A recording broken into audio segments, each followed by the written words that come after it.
Alright, unboxing ulit mga idol. Bali ang unbox ko ngayon ay itong order ko na 100 watts na solar panel mga idol. Bali gagamitin ko siya mga idol na pang backup sa egg incubator in case na magkaroon ng power interruption. So ayan siya mga idol. Medyo malaki siya at medyo mabigat. May fragile na nakasulat naman dito mga idol, pero ang problema ay yung nag-deliver kasi nakasakay lang siya sa motor. Tapos tong panel mga idol nakasandal dun sa GB box, kaya medyo duda ako mga idol, baka may damage or nabasag yung panel. So buksan ko na mga idol para ma-check kung goods ba yung panel.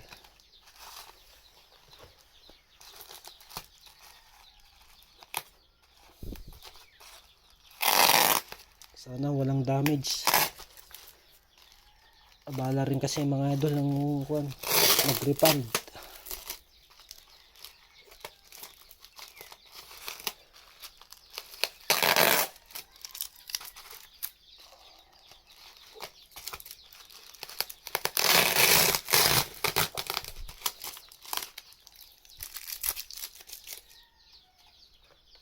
Mono crystalline pala to mga idol.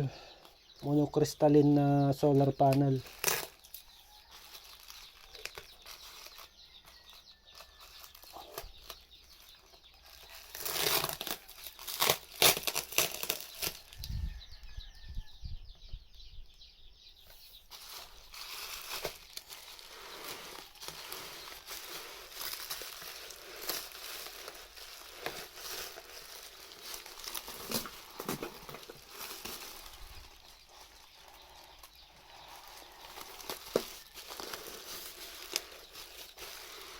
Yan mga idol, may damage yung bubble wrap dito banda. Nakalabas na yung nilagay nila na caution.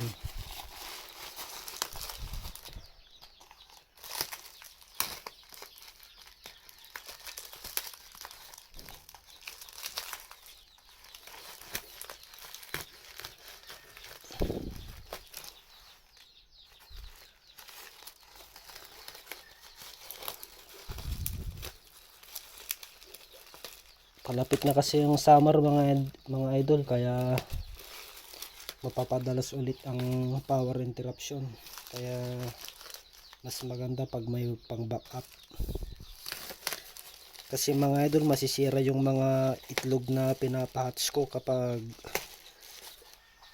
nag brown out.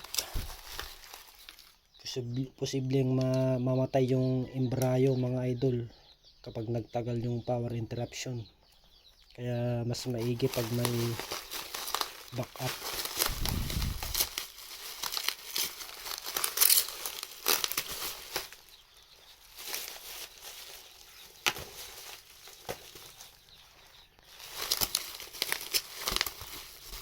Yan siya mga idol, may kon naman dito nilagay na cushioning material, yung parang may hangin na tubes. Sana walang damage ng panel.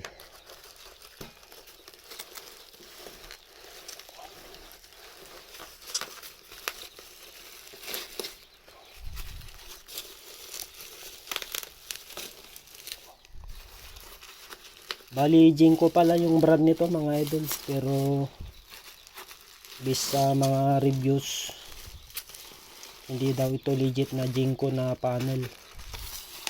Pero maganda naman yung review dito mga idol,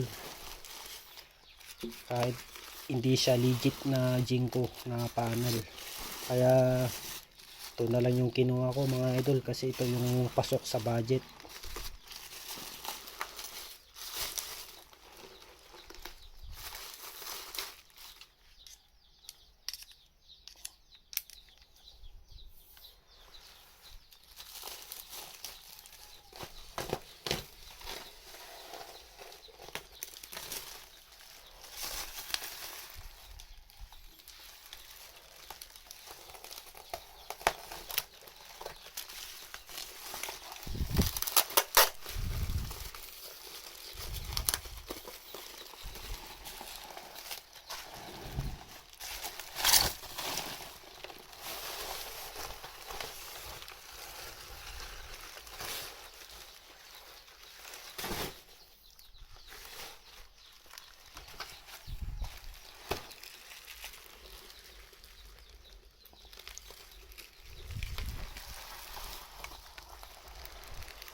Yan siya mga idol. Dalawang layer ng bubble wrap.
Yan mga idol, medyo malaki siya. Balang sukat pala nito mga idol ay 67 by 77 cm mga idol.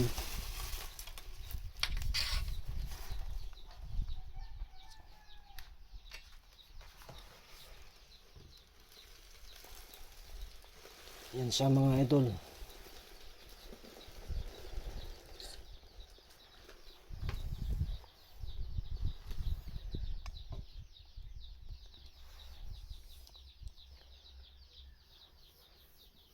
Mukhang goods naman mga idol. Wala naman visible na crack.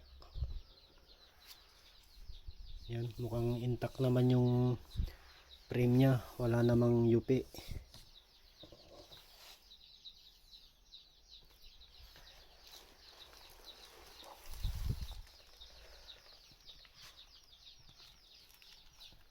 Yan yung likod nya mga idol.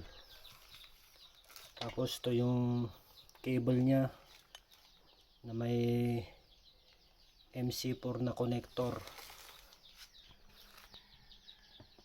Yan yung brand nya mga idol. UPS 100M.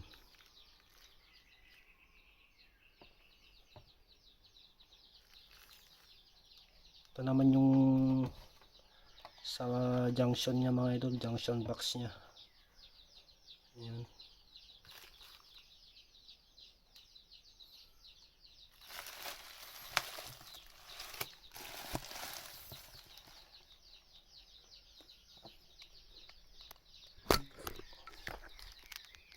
Pakita ko lang yung mga idol, yung sticker, yung specification nya. Yan mga idol, yung rated maximum output power nya 100 watts. Tapos yung maximum power voltage nya nasa 17.7 volts. Tapos yung maximum current nya mga idol or IMP nasa 5.7 amperes. Yung BOC naman mga idol 22.1 volts. Tapos yung short circuit current nya nasa 6 amperes. Yan mga idol. Ewan ko lang kung maganda yung performance niya sa actual.